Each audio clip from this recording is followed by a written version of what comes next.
You know the vibes. Welcome back to another episode of the Hoop Genius podcast brought to you by NBA 2K25. It's myself, Mooncey. We've got a full house today. BJ Armstrong and Scott Perry are with us for another episode. How you doing, fellas?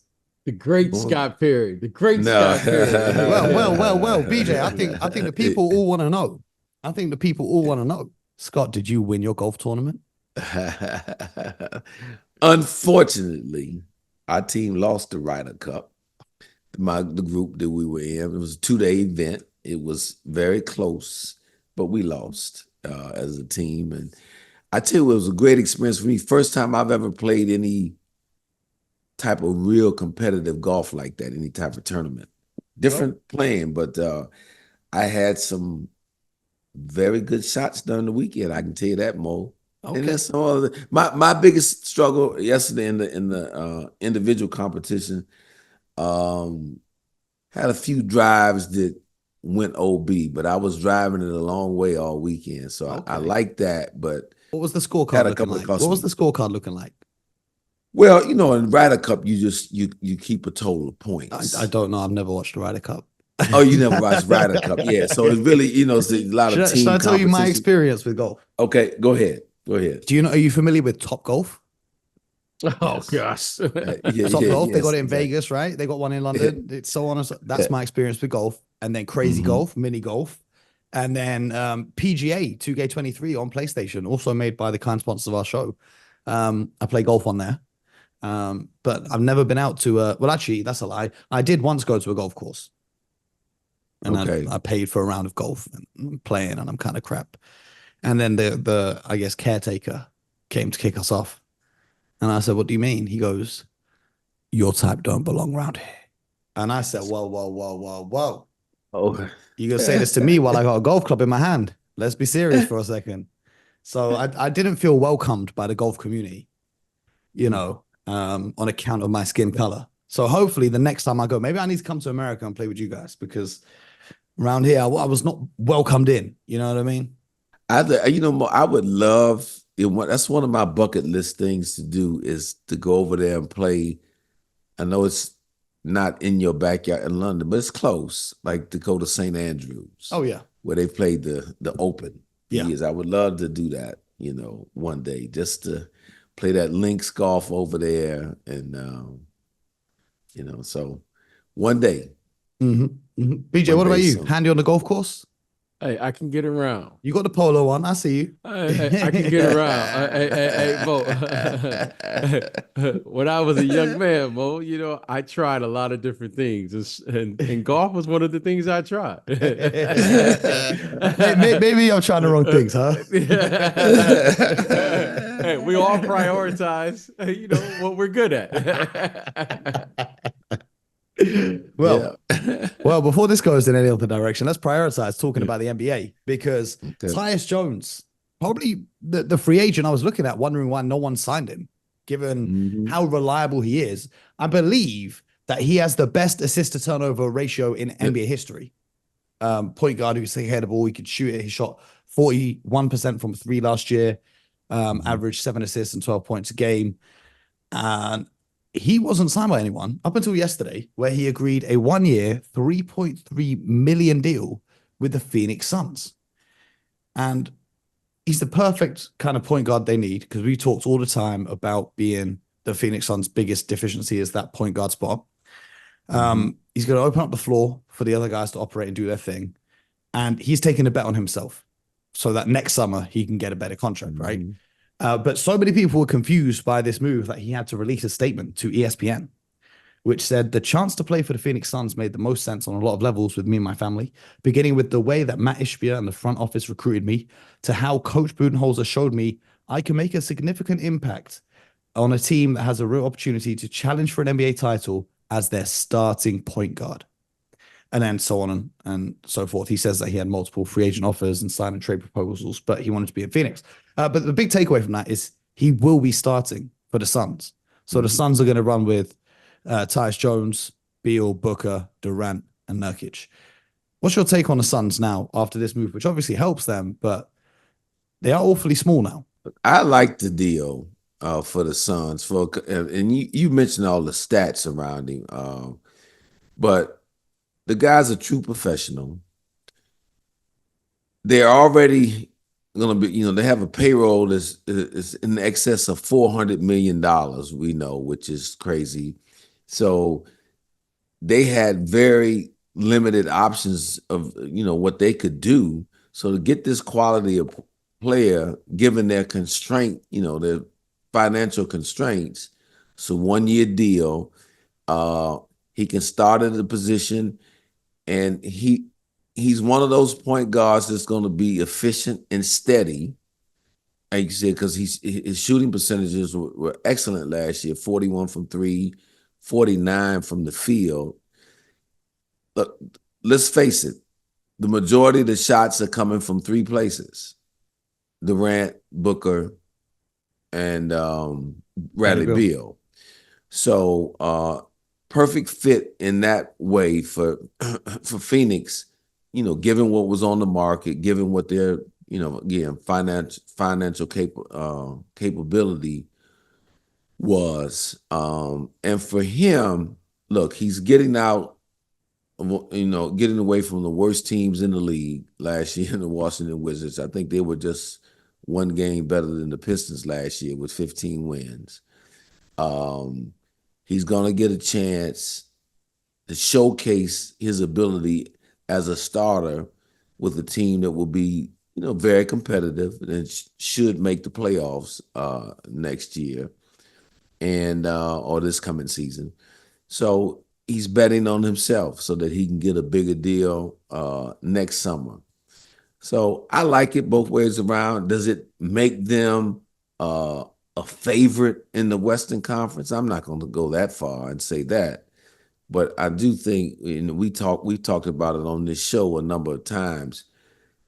This team struggled with not having a floor general in terms of, and somebody who's used to playing that point guard position. They tried to mimic it with Bradley Beal at times and with Devin Booker at times, and I think it took away from both of their games when they had to do that. So this should be very helpful. I believe they also have Monte Morris on the roster too, who can back up at that position.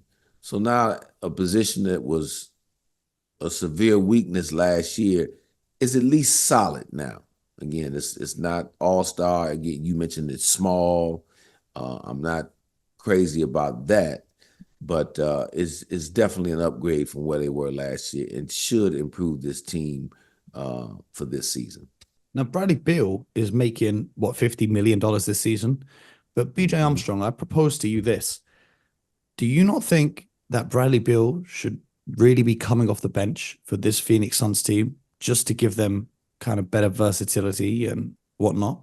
Would you rather have him come off the bench if you're going to start with Tyus Jones? I'm going to take the approach that is currently now in the NBA. Not that I necessarily agree with it, but I'm just going to follow the money. I don't understand how you're going to bring a max player. What is he? He's a super max, right? Bradley Beal. Yeah. Bradley Beal. Super max with a no trade clause. Yep. One of the few in the league. I help me understand. Like this is a new league. I'm trying to understand it. If you're telling me you're gonna give a super max player off the bench, yes, there's no behind a player who's making a minimum, correct? Yes, $3.3 million is what this kid is going to make. You guys feel free to help me understand. Now, everyone, we say the analytics, we play small ball, we play 5 out, we do all of these things. I just want to learn how this works, right? Every time I want to say, okay, that's how it's going, then we move the goalposts again. So yes. Well, explain to me how it works. And if you say that's how it works, then so be it. Like, well, there's only one basketball.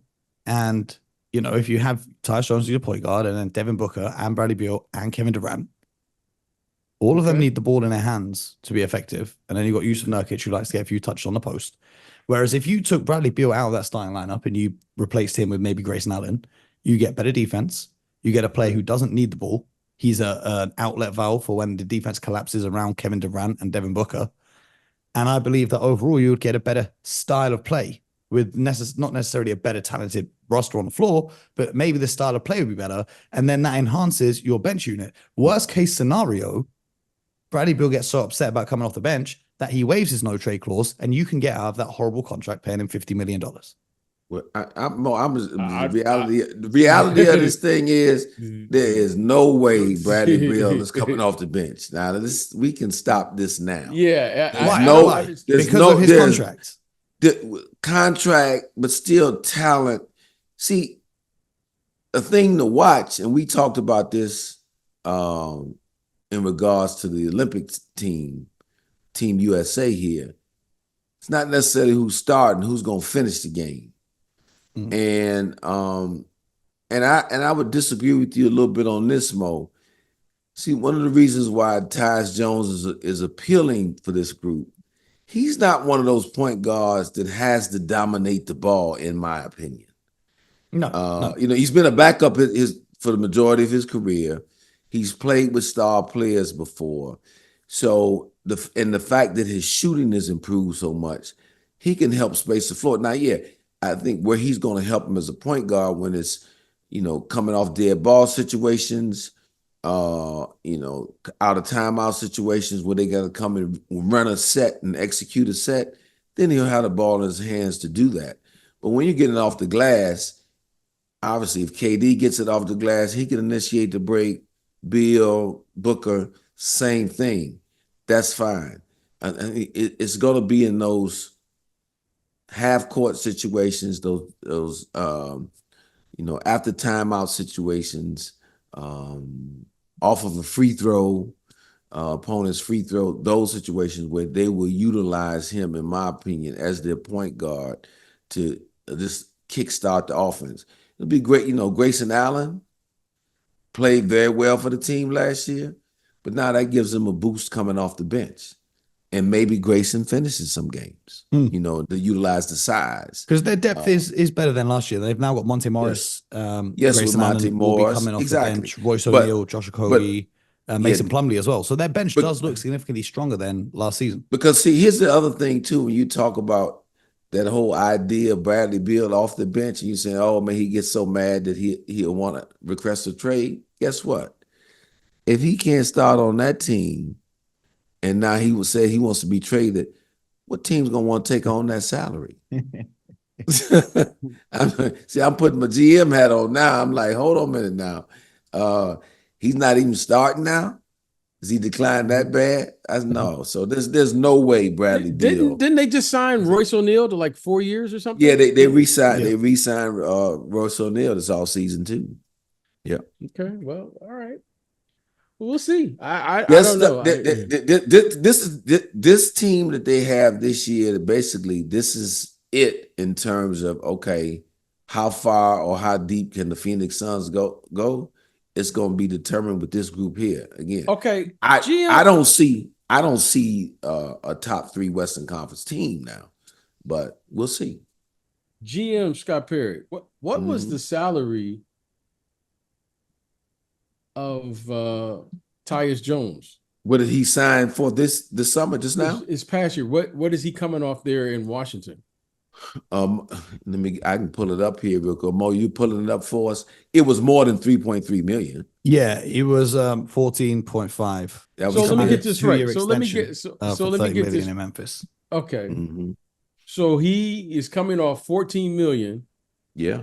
And after careful evaluation, right? According to the statement. Okay, You said careful evaluation here. Yeah, exactly. I'm just going by it. Oh, what happened is he got out here on the free agent market, money dried up, and this was his best option of going to a winning team. He couldn't go back to the Wizards. Pride would let him go back to the Wizards. If you're the Wizards, this is what I'm not understanding is if you're the Wizards, right? Mm-hmm. Why would you not want to keep everything we've described about Tyus Jones, efficient, takes care of the basketball, good at passing, good at 3-point shooting. Why would you not want to keep him on your roster as you try and develop these younger guys? Personally, that's I've always believed to develop young guys, you need professionals around them to help them. You can't just have all young guys. Obviously, they've decided to do something different and put as many young players on the team and the floor as possible. They drafted a good young point guard, I think, who's got a chance to become a decent, good player in the league. This kid, Bub Carrington from Pittsburgh. But they're just, so I'm assuming they're just gonna put the ball in his hands. And the kid they drafted last year, how do you pronounce his name? Kubali? Oh yeah, Bilal Coulibaly. Yeah, Coulibaly. Yeah, I like him. But they also traded for Malcolm Brogdon as well. Yeah, that's what I'm saying. Malcolm Brogdon. But see, they traded for Malcolm. See, when you look, they just traded for Malcolm Brogdon, though, I believe, to pick up an asset, though, right? Yeah, because they've got his contract. Kyle Kuzma, who you can't imagine sticking around. Jordan Poole, if he can get any of his value back, maybe moved as well. And then they've got Jonas Valanciunas as well, who they signed. Yeah, that was a good veteran big. So that's why, to your point, I would have thought about trying to keep Tyus Jones, unless Tyus Jones' asking price was too much, but because I don't know what it was, but all he got was $3.3 million on the open market.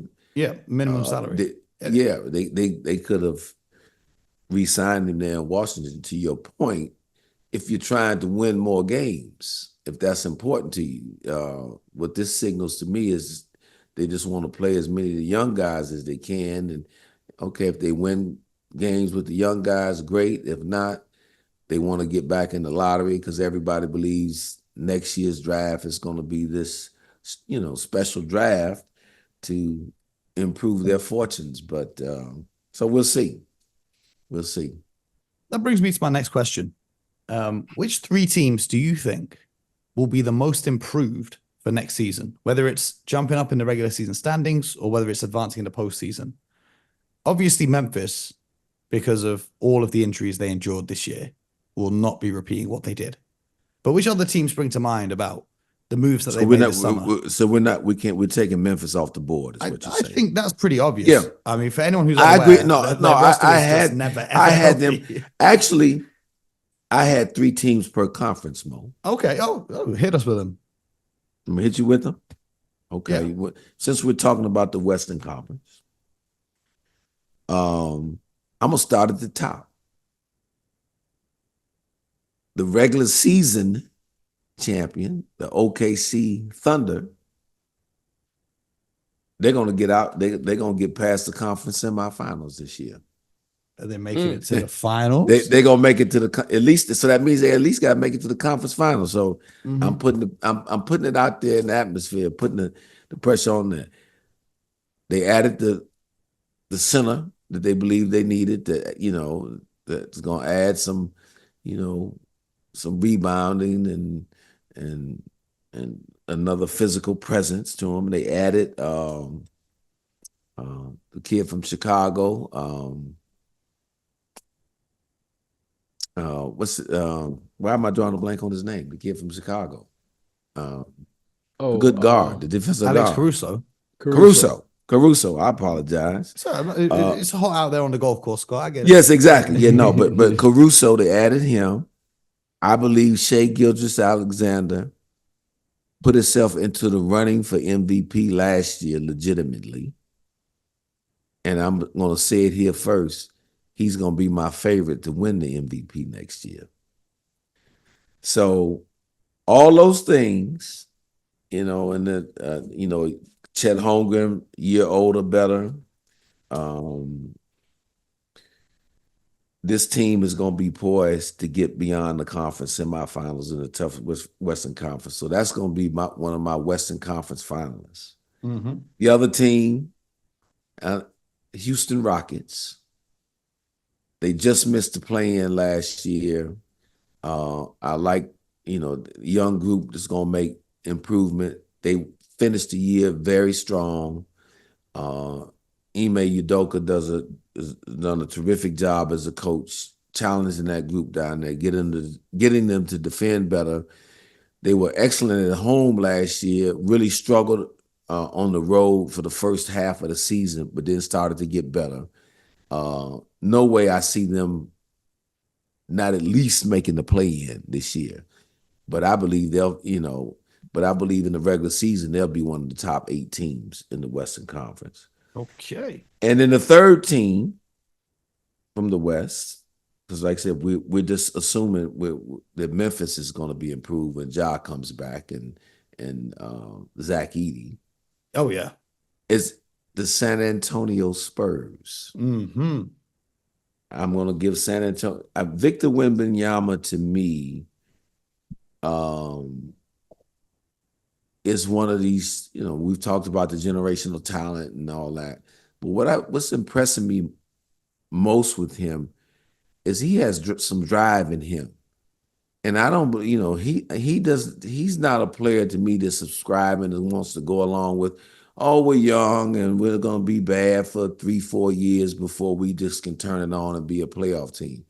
I believe in his mind, because he has high standards and high goals for himself, he will at least push this team into the play-in next year in the Western Conference. And they made some nice additions in the draft. I like the young kid, Stephon Castle, coming out of UConn. And so the other, the players around them, I think they had the potential to get better. And, you got Devin Vassell still there, solid player, will continue to grow as a professional. And so I like this. I like this team to be in the. So they won 22 play-in. games last year. How many do you see them winning this year? Whatever it takes to get into the play-in. So it's probably in the 30s, 34, 35, maybe. That probably gets you in. What the last 46 got you in last year.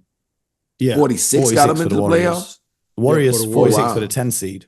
Yeah. But 50 got you, or no, 49 got you the sixth seed automatically in the West. Oh, wow. So, yeah, but I still see them somehow, but they're going to put it this way. The question was, who's going to be better? They're not going to be sitting around 22 wins. Yeah. They're going to win. They're going to be in the 30s in terms of wins to me. Okay. Yeah.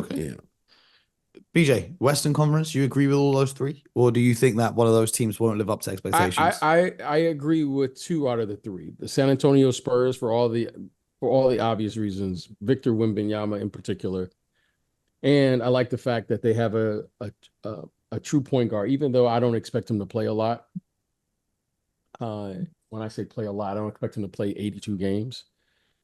But I think his and Chris Paul. Chris Paul will have influence. And I think he will have an influence on, all their young players, in particular their guards.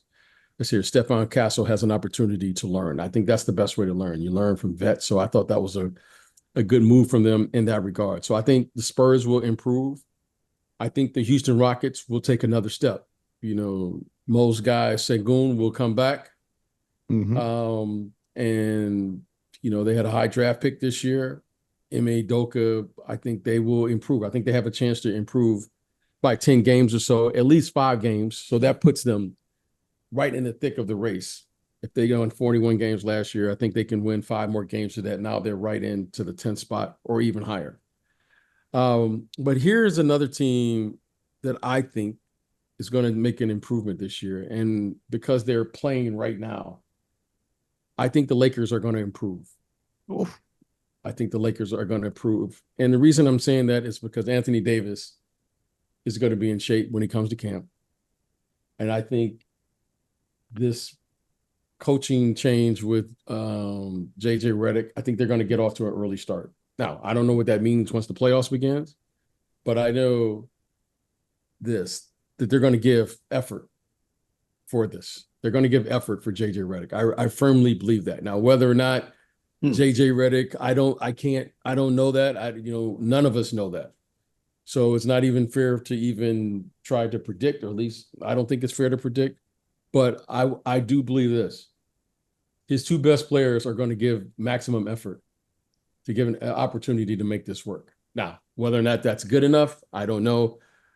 But when you have veteran players, they don't have 10, 15 games to get in shape, round in shape, and all those things.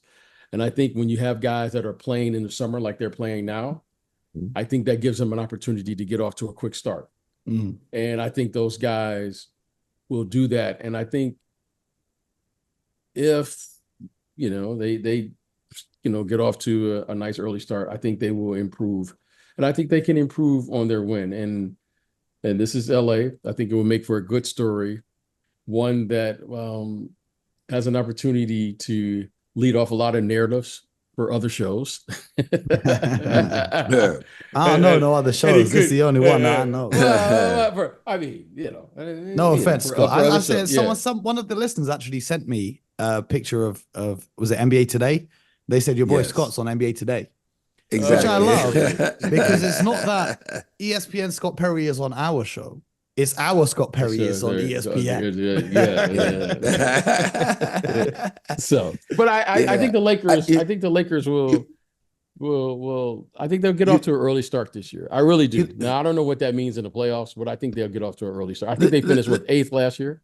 Yeah. Yes, but let's dig, drill down a little deeper on that. I'm gonna take a little different side to that. I agree that Anthony Davis and those guys and LeBron, but LeBron always, he keeps himself in pretty good shape throughout the year. But for Anthony Davis, being in this kind of condition through the summer and going into camp. But one thing that we've seen, and I don't wish this on anybody. But historically, coming out of the Olympics sometimes, especially with some of the bigger guys, you have injury concerns. So you're going to have to manage that, to me, early in the year through training camp with him to make sure that he's available to get off to a good start. Because, look, last year, he was terrific. His best year probably in, 5, 6 seasons in terms of games available. Was 74 games that he played? Yeah. But he's playing in the summer. Will he be able to maintain that? That's what I'm saying. That's what I'm saying. Coming out of the Olympics, that will be interesting to see. We don't know. I mean, I'm hopeful for him and the Lakers team that he can, push right through and be totally healthy, where he can play 82 games next year. But that's something that I'll be watching. That was one of the reasons why I didn't pick them to make the greater jump. Now, they are one of those teams, I will say this, because we talked about this, early on in this Team USA, Anthony Davis and LeBron, before Kevin Durant put on a uniform here the other day, were the best two players. Were playing the best or most consistent basketball to the Team USA. And with the Lakers, which I felt last year, even in the year before, it was just about getting to the playoffs. Because the regular season, with them aging, they were ripe to be beaten by a lot of teams. They to me, couldn't sustain that level of intensity to win 50, 55 games necessary to be one of the top 6 teams and, be assured, and avoid the play-in tournament.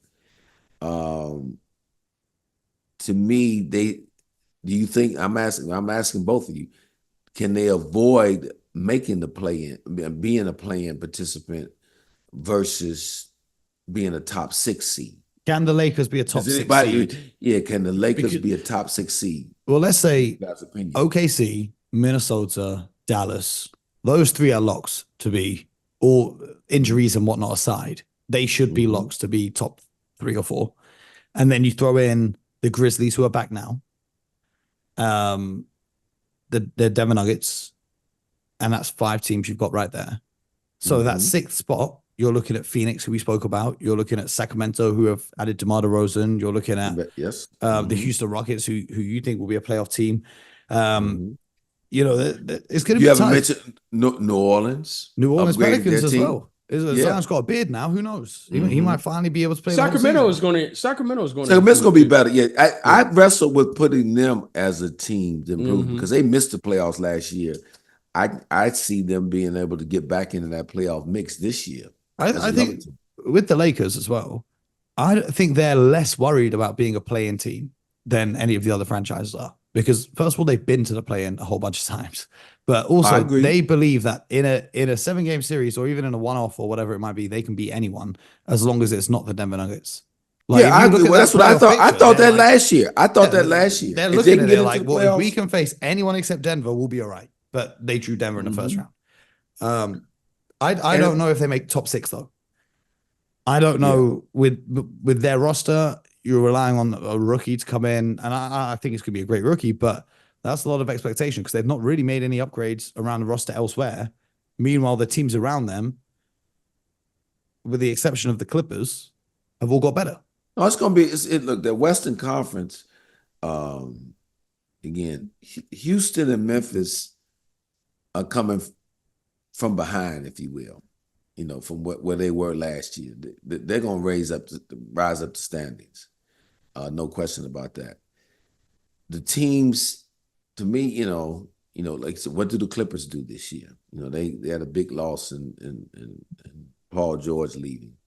Golden State. Did Golden State add enough, in you guys' opinion, to avoid the play-in this year and be a top 16? Or are they a play-in participant? I'm waiting for the Lauri Markkanen trade to be announced. That's what I'm waiting on, to see how that shakes things up. I don't know that trade's going to happen, Mo. Why not? I don't know, guys. Just look, they went out and signed a couple players. If you've been asked to give up all your young players and all your draft assets, you got to ask yourself, is Lauri Markkanen worth that? Well, the time is ticking. Because that's what I know, because they're August 6th. No, that's what I'm saying. I just see them standing pat for what they've done this. Okay. Yeah, I don't see them as a top 16, but and Jonathan and here's what, we're not there every day, but Jonathan Kuminga showed us signs last year that he could be a guy that averages 20 points a game in this league. We'll see what Steve Kerr does, though. I think it's more on Steve Kerr than on Kuminga. Because that was the whole thing with him publicly saying he wants more minutes. It was the only way for him to get them. So I'm not got a lot of faith in the Warriors organization, but I will never count them out. The same way you never count out the Miami Heat. But I think the West is going to be a bloodbath next year. There's not a lot separating it. It could be another one of those years where only a few games separate each seed. And let's not sleep on the East, because the East is going to be tougher. I think we need to do a whole episode on that now, because the East is going to be a lot better than last year. So I think we should save that one. We should save that one. We're going to save that one? We're going to save that one. We're going to stick with the West today. BJ, any other shouts from you for the Western Conference? No, other than the Sacramento Kings, I expect DeMar DeRozan. Yes. He's a pro. Okay, but I think he'll add a little bit of moxie to this group. Yes. I think he will give them confidence. And some of those games that, maybe they would have lost a year ago for whatever the reason may be. I think DeMar DeRozan, in particular in the half court set, I think he will be he'll be very good for them. So I expect the Sacramento Kings to be an improved team this year. And I wouldn't be surprised if they are one of the most improved teams, because this has the potential to go right if they can stay healthy. And I think they'll truly be a big three. Do you know what I think? And what I love is the X factor, though. I think the development of Keegan Murray can be the X factor here for the Kings as well, which can separate them from being a playing team and being a top 6 team. BJ's our Hawkeye, fellow Hawkeye. Yeah, alumnus. Exactly. I do look. I love Keegan. I really do. However, I'm not expecting Keegan to take that step, and suddenly DeMar DeRozan, De'Aaron Fox, and Sabonis start deferring to Keegan. I don't expect that. No. Now, do I think Keegan Murray will get a lot of open shots because of DeMar DeRozan and be able to score and maybe have big scoring nights from time to time? Absolutely. Yeah.